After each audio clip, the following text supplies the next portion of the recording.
अस्सलाम वालेकुम, मेरे YouTube चैनल में आपको खुश आमदीद। तो आज इस वीडियो में हम बात करने वाले हैं, अगर आपके ब्रॉयलर का वज़न कम हो चुका है और ब्रॉयलर ग्रोथ नहीं कर रहा है, ठीक है, उसकी जो फीड की एफिशिएंसी है वो कम हो चुकी है, न्यूट्रिशनल वैल्यू इतनी कम हो चुकी है कि बर्ड वज़न नहीं कर रहा और उसकी FCR बहुत बुरी आ रही है, ठीक है।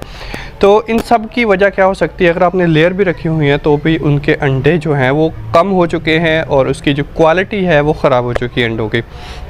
इन सब के पीछे एक ही वजह है जो कि आजकल के मौसम में आपको नज़र आती है, क्योंकि हवा के अंदर नमी तो है, बारिशें तो हो रही हैं, लेकिन टेम्परेचर बहुत ज़्यादा हो जाता है। समर की वजह से जो टेम्परेचर है वो बहुत ज़्यादा इंक्रीज़ हो जाता है और इस इंक्रीज़ होने से हीट स्ट्रोक आता है बर्ड्स को। आपको पता है कि जब बाहर का टेम्परेचर 29 डिग्री सेंटीग्रेड होता है तब क्या होता है कि आपके बर्ड्स मुँह खोल के सांस लेना शुरू कर देते हैं, मुँह खोल के सांस लेते हैं और एवेपोरेटिव कूलिंग से, जो कि नेचुरल मैकेनिज़्म है बर्ड का, वो अपने आप को ठंडा रखने की कोशिश करते हैं।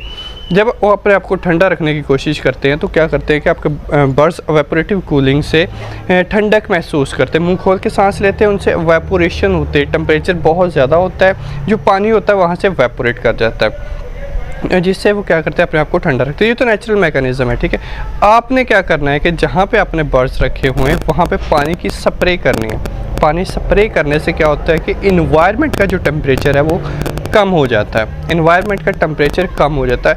दूसरा, आपने जहाँ पे बर्ड्स रखने हैं वो स्टॉकिंग डेंसिटी आपने उसकी कम रखनी है, थोड़े बर्ड रखने हैं। 30,000 का फ्लॉक है, आप उसमें 27,000 डालें, 27,500 डालें तो आपके लिए बहुत बेहतरीन होगा, ठीक है। आपके बर्ड्स हीट स्ट्रेस से नहीं मरेंगे, मोर्टेलिटी इंक्रीज़ नहीं होगी, आपकी प्रॉफिटेबिलिटी कम नहीं होगी, ठीक है, आपका जो मुनाफा है वो कम नहीं होगा, आप उससे ज़्यादा कमा सकते हैं। बजाय इसके कि आप 29,000 रखें या 29,500 रखें, उससे क्या होगा कि आपके जो बर्ड्स हैं वो मरना शुरू हो जाएंगे और आपके पास 26,000 25,000 बर्ड बच जाएंगे। क्योंकि अगर एक बर्ड मरता है स्ट्रेस के ज़रिए, अब स्ट्रेस जब भी आता है आपके बर्ड्स के ऊपर तो बर्ड्स क्या करता है कि अपनी जो फीड इंटेक कम कर जाता है, जिससे FCR बहुत बुरी हो जाती है। जितनी भी शुरू में सिचुएशन बताई है कि फीड एफिशिएंसी कम होने से बर्ड की जो FCR वो कम होती है और जो बर्ड का वेट गेन होता है वो कम हो जाता है। अब बर्ड का वेट गेन कम हो जाएगा, अब बर्ड जो जितना उसने करना है उतना नहीं कर पा रहा है, तो क्या होता है कि आपके बर्ड्स जो हैं वो मरना शुरू हो जाते हैं। अब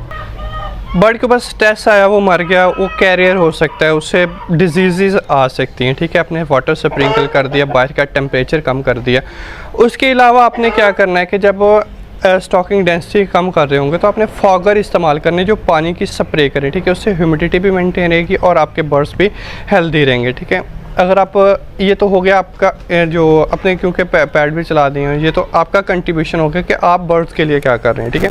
अब बर्ड को आपने अंदर से भी इम्यून करना होता है, स्ट्रेस के अगेंस्ट लड़ने के लिए उसे ताकत देनी होती है, इम्यूनिटी को बूस्ट करना होता है, ताकि स्ट्रेस के दौरान दूसरे बैक्टीरिया जैसे इकोलाई, माइकोप्लाज्मा, साल्मोनेला ये अटैक ना कर दें, ठीक है। तो कोई भी नेचुरली ऐसा एंटी स्ट्रेसर नहीं है जो कि हीट स्ट्रेस को कम कर दे, ठीक है, सॉरी ख़त्म कर दे, बल्कि इसको कम कर सकते हैं, ठीक है। उसमें इलेक्ट्रोलाइट हो सकते हैं, ठीक है, वाइटामिन हो सकते हैं, जैसे कि ADE के एडिक मिल जाता है आपको बाज़ार से, जो कि कम्बिनेशन होता है, सारे जितना भी वाइटामिन है उनका कम्बिनेशन होता है। इनके कम्बिनेशन से क्या होता है कि आपके बर्ड्स जो होते हैं वो ड्यूरिंग द, आपने जो हार्श वेदर होता है, जब आपके बर्ड्स की जो टेम्परेचर, बाहर का टेम्परेचर बहुत ज़्यादा होता है, मतलब दिन के टाइम आपने इसे इस्तेमाल करवाना है, ठीक है। उसके अलावा ग्लूकोज इस्तेमाल कर सकते हैं, जो कि बहुत ही कम पैसों में आपको बहुत अच्छा साबित हो सकता है, आपके बर्ड्स के जो तनाव है उससे आपको निकाल सकता है और आपके बर्ड्स की जो स्ट्रेंथ है उसको मेंटेन कर सकता है, आपके बर्ड्स की जो FCR है उसको बेहतर कर सकता है। उसके अलावा अगर आपने कम मुर्गियाँ रखी हुई हैं तो लीमू का इस्तेमाल करें। अगर आप ज़्यादा भी रखी हुई हैं तो टैंकी में आप लीमू इस हिसाब से दें कि 1 लीटर के अंदर उसके 2 से 3 ड्रॉप आ जाएँ, ठीक है।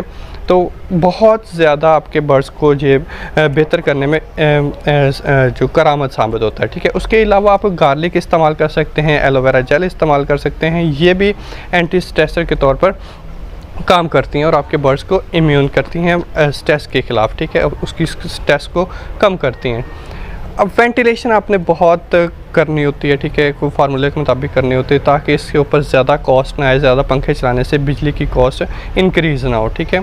वेंटिलेशन तो कर ही रहे होते हैं, क्योंकि बहुत ज़्यादा आप उसमें से जो है हीट को एलिमिनेट कर रहे होते हैं। उसके अलावा आपने रूफिंग ऐसी करनी है या उसके ऊपर गर्मियों में ऐसा मटेरियल लगा देना है जो कि कम हीट एब्जॉर्ब करे, जो सन से, सूरज से हीट आ रही है उसको कम एब्जॉर्ब करे, या ऐसा मटेरियल इस्तेमाल करना है जो कि रिफ़्लेक्ट करे, जितनी भी हीट आ रही है उसको बाहर की तरफ रिफ़्लेक्ट कर दे। और जो दीवारें होंगी उसमें आपने पहले से थर्मोकोल इस्तेमाल किया होगा, ताकि दीवारों से कम हीट आपके शेड के अंदर आए। तो इन चीज़ों से अगर आप अपने बर्ड्स को रखते हैं और इस तरीके से आप, एक चीज़ रहेगी इसमें फीड आपने ज़रूर कंसल्ट करनी होती है, क्योंकि हीट स्ट्रेस में आपके बर्ड्स की जो फीड इंटेक होती है वो बहुत ज़्यादा कम हो चुकी होती है, फीड बहुत कम खाता है। तो ऐसी न्यूट्रिशन देनी है कि कम खाने से भी उसकी जो जितनी भी रिक्वायरमेंट है वो पूरी होती रहे। उसके अलावा आपने क्या करना होता है कि जो